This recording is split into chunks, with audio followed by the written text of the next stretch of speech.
അവര് പോയിട്ട് ഇപ്പൊ 40 സെൻസ് ഒരൊറ്റ കഷ്ണമായിട്ട് നിൽക്കുകയാണ്.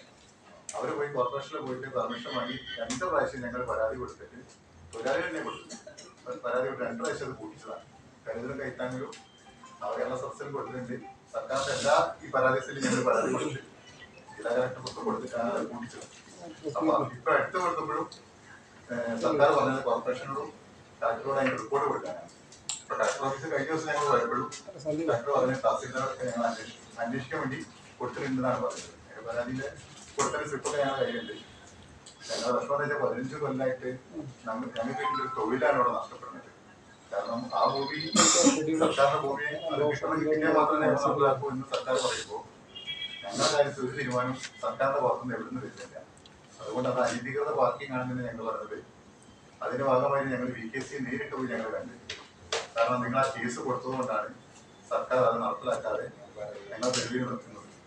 ഒന്നെങ്കിൽ നിങ്ങൾ ആ കേസ് പിൻവലിക്കുകയാണെങ്കിൽ സർക്കാർ അത് ഏറ്റെടുക്കാൻ വേണ്ടി സമ്മതം ഇരുത്താം. ഇല്ലെങ്കിൽ ഞങ്ങളുടെ പ്രശ്നത്തിൽ നിങ്ങളൊന്ന് ഇടപെടണം നോക്കുമ്പോൾ അതിനൊന്നും ചെയ്യാറില്ല. അപ്പോൾ അവർ വെച്ചാൽ ബിൽഡിംഗ് ഉണ്ടാക്കാൻ ഞങ്ങൾക്ക് അറിയിട്ടില്ല.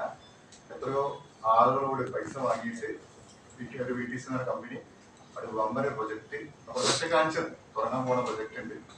അത് ഞങ്ങൾ നടപ്പിലാക്കേണ്ട ചെയ്യുന്നതാണ്. പക്ഷെ ഇപ്പൊ ഞങ്ങൾ ബിൽഡിംഗ് ഉണ്ടാക്കുന്നത് അത് പറയുന്നുണ്ട്. ഹൈക്കോടതിയിൽ കേസ് ഉണ്ട്, അഥവാ കോടതി കുളിക്കാൻ പറഞ്ഞാൽ അതുകൊണ്ടാണ് ഇനിയും അതിലേക്ക് നിൽക്കാത്തത്. അത്രയും കോടികൾ കൊടുക്കുക ഇതിന് ഷെയറായിട്ട് ഇൻവെസ്റ്റ് ചെയ്തിട്ടുണ്ട് ആൾക്കാർ.